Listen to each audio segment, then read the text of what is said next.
welcome to my channel. So today we're doing episode 4 of the dental assisting series. So 1, 2, and 3 all linked down below for you guys. You can check them out if you have not already. Please make sure you like, comment, share, and subscribe on all of my videos, but most importantly, subscribe and like my videos, because that kind of lets me know that you guys like the videos and kind of gives me a little bit feedback so I can continue making videos for you guys. I'm going to be giving you 5 tips on surviving the dental assisting program, and this is going to be a collab with another YouTuber. Fantasia is a dental hygiene student. She's currently enrolled in the dental hygiene program, and I really wanted to collab with her because not only is she a YouTuber, she's in the same field as I am as well, and she's also a woman of color, and I just really want for us to stick together and get you guys to pursue education. So I'm going to be linking her video down below so you guys can see her version, and she's going to be giving you guys 5 tips on how to survive dental hygiene school, because you guys asked me about dental hygiene, but I can't answer for dental hygiene because I only went to dental assisting school. So please make sure you watch her video and tell her that I sent you.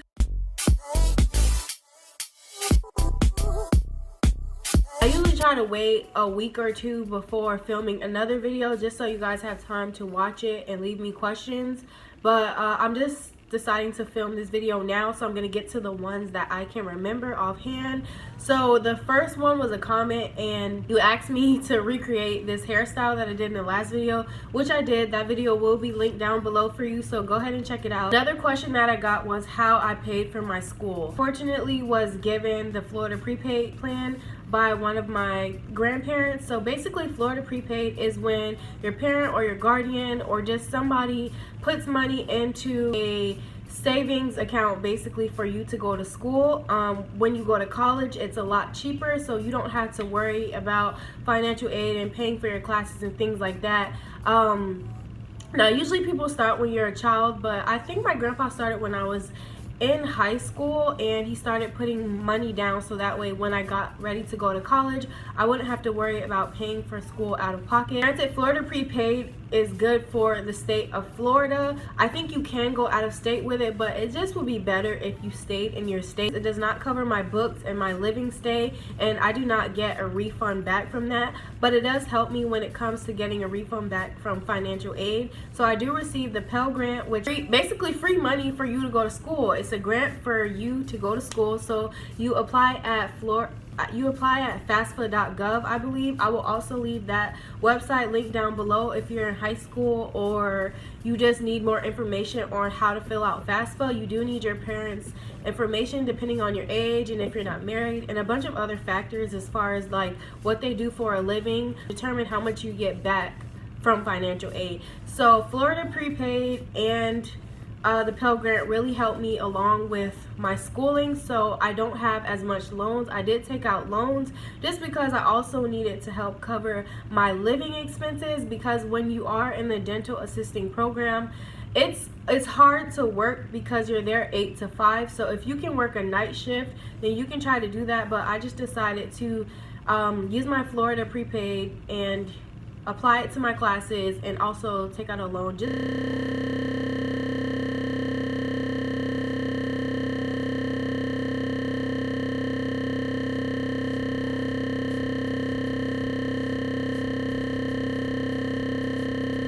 go ahead and get started with my tips.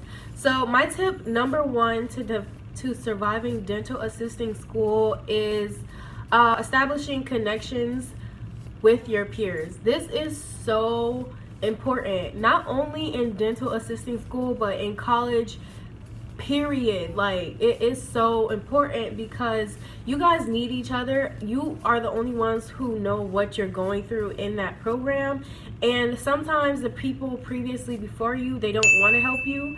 I've experienced that as well, but they just don't. They might be busy with their own thing, and you can't always find someone that's already been through the program. Like, you guys don't have to be best friends, y'all don't gotta hang out, but when it comes to studying, I'm not saying cheat like together, I'm not saying that, but study together. Like, some people may have a better understanding of one thing and not so good understanding of another. My class was very small, and it was very, like, I don't want to say segregated, not segregated as in race in any type of way, but more segregated, just like sectioned off into cliques. Like there was 3 people over here, 4 people over here, and then there's just me and my one friend always together, always like staying on top of each other, because you need to hold each other accountable throughout the program. See your friend is having a rough time and maybe they didn't come to class, which you should come to class. You really want to hold them accountable and just help fill them in. Something that the professor said that you know is important, don't not tell them. Like, I feel like that is so messed up. They have like incentives, so you might be able to get $1,000 if you write the best essay, or $1,000 if you have the highest GPA, and people will trample over each other just so that they can get that prize at the end of the year or whenever they're getting that prize. But I don't think it was meant to cause that issue. I think they're more trying to motivate you, but people can take it a whole nother way, and they take it as like every man for themselves when you really need to be a team. So if you can't like get a group, at least find one person that you can just really get together with, talk together with, study with, have study during lunch. Just stay with that person until you guys graduate. Like, that's the goal, to graduate and everybody get a job. There's enough jobs out here for everybody to get. Second tip would be go to office hours. Like, go to office hours. One professor, I wasn't too fond of her, just because I thought she was very strict and very harsh, when she's not. Some professors that are like that, and in the program it could feel like everybody's against you sometimes when you feel like you're not doing that good and you're not grasping things. But if you go to office hours, you will see another side of your professors. Like, you will see that they're nice. You will see that they actually do care about you if you come and talk to them, email them. You can schedule an appointment. I used to just walk in their office like whenever, so that's what I did, just because my school is like, I don't know, we kind of could do that. I told you guys about what happened with me in dental radiology, but there was one point where my professor saw my grade was slipping, and because I was close to her, you know, she talked to me. I went to her office and she really helped me to understand another method of taking the exams, and she really just helped me to break everything down. Not saying she gave me the answers or she changed my grade or anything like that, but she did try her best to get me to see what I was doing wrong, versus if I would have just class with like a bad grade and a bad attitude and just been like, oh well, she's not even trying to help me, whatever. You know, a lot of students can have that mentality where they feel like their professor is not even trying to help them, and that's not the case. Sometimes they need you to come to them. They're not going to come to you. If you're missing an assignment, talk to them. If you know you're going to be late, you need to talk to them. If there's an issue with transportation, you need to talk to them. You need to talk to them about everything, because like I said, these programs are usually like 10 months and you guys are with each other all day every day. So for you to feel like you don't even have to go speak to your professor at all ever, it's just like crazy to me. Like, you really need to be like this with your professors. When it's time for you to graduate and you need a reference or you looking for a job, who you think is going to help you find a job? Especially if you didn't even try to say anything to them. Like, would you help somebody that never spoke to you? I'll wait. Exactly. Another tip that I have is, it's kind of like a study tip. Make sure that you actually open your book. Throughout school, especially high school, I would feel like I could just go off what the teacher says or just go off PowerPoints, but you have a book for a reason, and the book is very, very detailed. I know it's a lot of pages and those books be heavy. You can try to get an ebook, but it's just like, you don't want to open the book. You're like, I don't really need the book. I watched the PowerPoint, I went to class. But if you go to the book and you actually open the book, sometimes at the end, most of the times at the end of a chapter, there are some quiz questions, and those quiz questions are usually the quiz questions that are going to be on your exams or on your final or on the quizzes you take in class. Or if your teacher has a pop quiz and they say read chapter such and such before, those chapters, those end of chapter checkpoints are very important, because that's where they're getting it from. They're not making it up out of their head. They're not going off of experience. They're literally taking what's directly from the book, what's directly in your curriculum, and giving it to you. I think that's where I went wrong with when I took radiology, and radiology is hard in itself, but I think I went wrong because I didn't realize that until the end. Like, I knew, okay, yeah, read my book, but I didn't really know, okay, read this book, study this book, answer these questions. If you know these answers to these questions, then you should be good.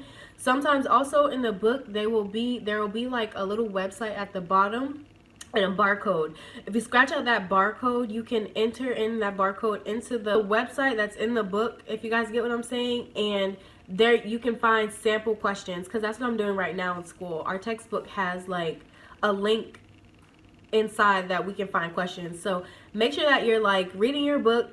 Talk to your professor. You go to office hours, your professor might tell you the same exact thing. Read your book. My tip number 4 is an internship tip. So when you go on your internships, you want to make sure that you look clean. Please look clean. Don't look dirty. Don't come with your shoes all dirty. Actually wear what they say to wear. So if they say wear non-slip shoes, wear non-slip shoes. Because I think I wore like a colored headband to one of my internships, and the assistant I was working with told my professor. She literally told my professor that I came in with a colored headband. So that's their job, to report, you know, how you did that day. And yeah, they may seem nice and, you know, they're your friend and everything, but just come looking presentable, because that will get back to your professor. And then you also want to make sure that you're asking questions, because they will think you're uninterested. If you don't ask questions, if you don't even just try to do something, even if they don't let you, you have to show that interest during your internships, because that's also how you're going to get a job. But it's just showing that you actually want to be there. So besides, you know, being on time, dressing the part, you want to really ask questions. Now, don't ever ask a question when a patient is there. So if the doctor is doing something, don't be like, oh wow, why is it bleeding like that? You know, save your question until like the end of the day, or like before you guys go to lunch. Or what I would do is write it down and show the assistant, and she would tell me later. But you really want to ask those questions while you're getting that real world experience. They'll use different materials, they'll do different things. Everybody doesn't seem to do things the same way. For example, I just went to the UF dental school because my boyfriend had a dental appointment, and I seen the dental assistant take the mixing alginate that you use for an impression, and she poured it in a Ziploc bag. Then she poured water in the Ziploc bag, squished it up, and squeezed it onto the tube. So neat, y'all. Like, it was so neat. She was like, oh, when I was on an internship, they taught us how to do this, and then the school taught us how to do this. You can take bits and pieces like from your internships and learn from them. So another thing that I learned was you have to change the room. You have to turn over the room very fast. And what I mean by turn over is take off all the protective covering, so all the plastic everywhere, take the instruments and sterilization, all those things, wipe everything down.